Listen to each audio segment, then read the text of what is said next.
The self from various perspectives, anthropological or cultural perspective. Culture is defined as the customary beliefs, social forms, and material traits of a racial, religious or social group. Undoubtedly, it has a great impact on the development of a person, his beliefs, his viewpoints, and even on his behavior. We Filipinos do have a very colorful culture. This is because of our rich history brought about by countries that colonized us. But what is really the impact of culture to the self-concept?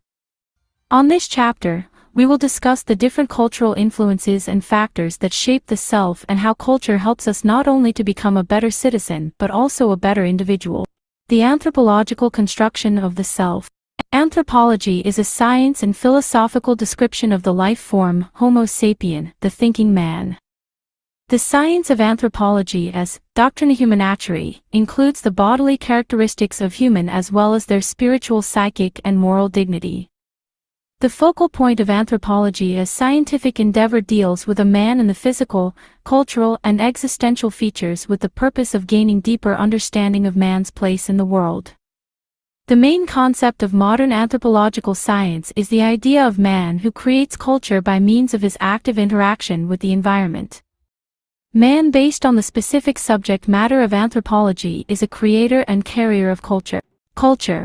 It was British anthropologist Edward Taylor who proposed that culture is a system of human behavior and thought. It obeys natural laws, and therefore can be studied scientifically. Kotak, 2002, 62. He defined culture as referring to a complex whole, which includes knowledge, beliefs, art, morals, law, custom, and any other capabilities acquired by man as a member of the society. Therefore, anything that man invented or created, learned or acquired, agreed on, or believed upon comprises the whole culture. Thus, the mode of dressing, the use of eyeglasses, the respect of elders, the paying of taxes, and the concept of marriage are just some of the many examples of culture. Cultural influences that shape the self. Since culture covers all aspects of human endeavor, it is essential to classify them into three major components. The material and cognitive component. These are the material, the cognitive, and the normative components. The material component of the culture pertains to all tangible materials that are inherited from the previous generation. This is the most obvious component because of its physical nature.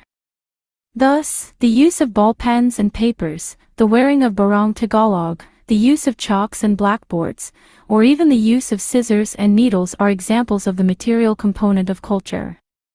Other modern material objects which apparently become part of the Filipino culture include the wearing of jeans, the use of cellular phones, the access to electronic mail, the use of computer-assisted teaching presentation, and the use of electrical equipment such as electric fan, air condition, washing machine, the internet communication, and many more, which make life easy and convenient. The normative component. Insofar as the legal emphasis of culture is concerned, social norms are classified into two, namely, formal and informal social norms. The former refers to what has generally been written down and involves strict rules for punishments to offenders. Law and the school admission requirements are just two examples of formal social norms. The latter, on the other hand, refers to the generally understood customs or standards of behavior but is not precisely recorded nor has any specific punishment or sanction for the violators. For example, in rural communities, it is a disgrace for a woman to be pregnant outside of marriage, but the people could not impose punishment to such offense except ridicule, gossiping, and to some extent, ostracism. Social norms are also classified as folkways and mores, pronounced as amores, insofar as their relative degree of importance is considered. Folkways are the general rules of customary and habitual ways and patterns of expected behavior in the society. They are more popularly known as customs, traditions, or conventions. It governs everyday behavior, but there is only little concern for any form of violation. For example, it was improper to take food with a bare hand during meals, especially in public, but now it is tolerated. Mores, on the other hand, refers to the special folkways that are generally emphasized because they are deemed necessary for the welfare of the society. They are the totality of the ideals and aspirations that embody the most cherished principles of the people. They are highly mandatory and compulsive. Behaving otherwise may mean severe punishment for the violators. In the Philippines, for example, killing the child inside the womb of the woman is strictly prohibited by the law, and doing so means imprisonment for both the mother and the abortionist. Explanations on the existence of culture. Culture existed at the same time that society existed. In man's effort to improve his status in life and the life of others, and in his effort to endure existence not only for his generation but also for the generations to come, he made borrowing or imitation, discovered and rediscovered existing things, and even invented or created new things. These newly borrowed, discovered, or created things became the catalyst for human development.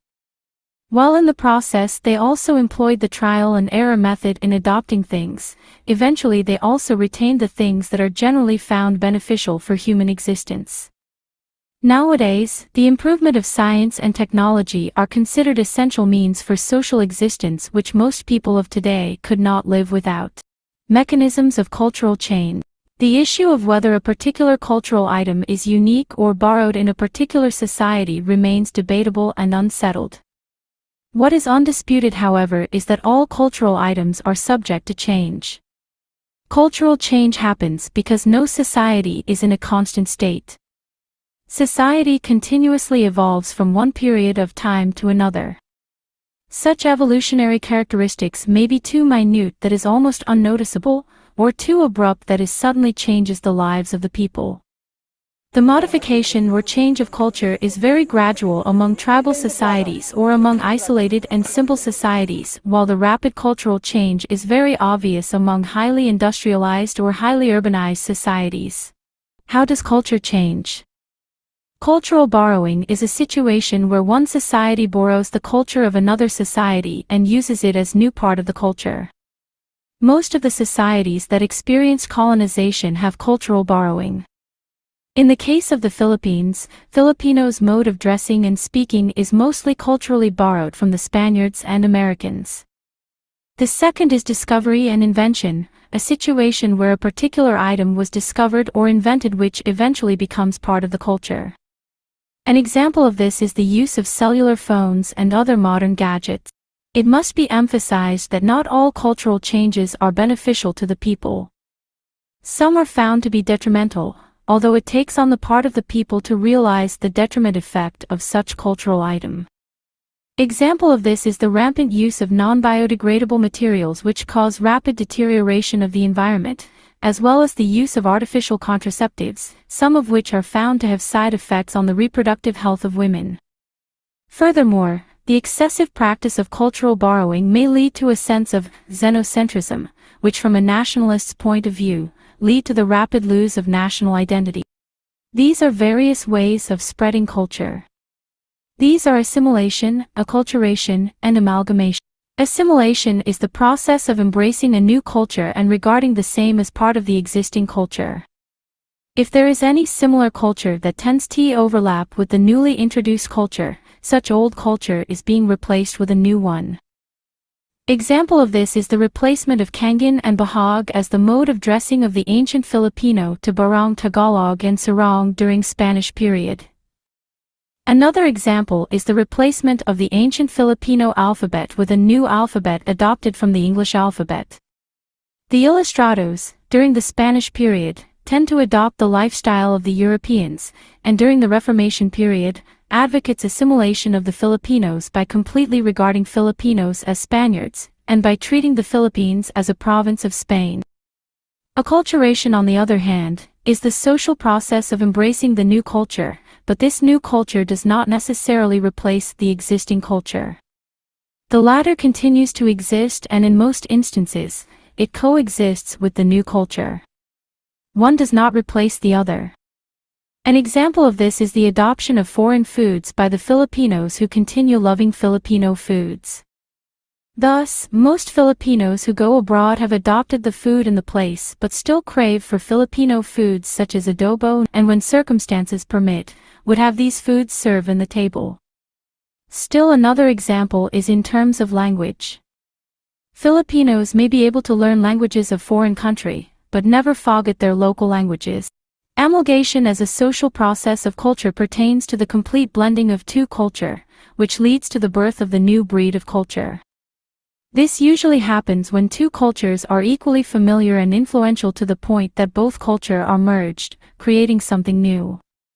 Example of this is when a Filipino woman marries a foreigner, their children would have a culture that is a mixture of two cultures, such as being conservative in one hand, and a liberal-minded on the other hand. This may be in terms of the absence of power among siblings, but still retain the bonded relationship among them. Thank you for listening to this lecture on the anthropological perspective in understanding the self. We hope you've gained new insights into the intricate nature of human identity.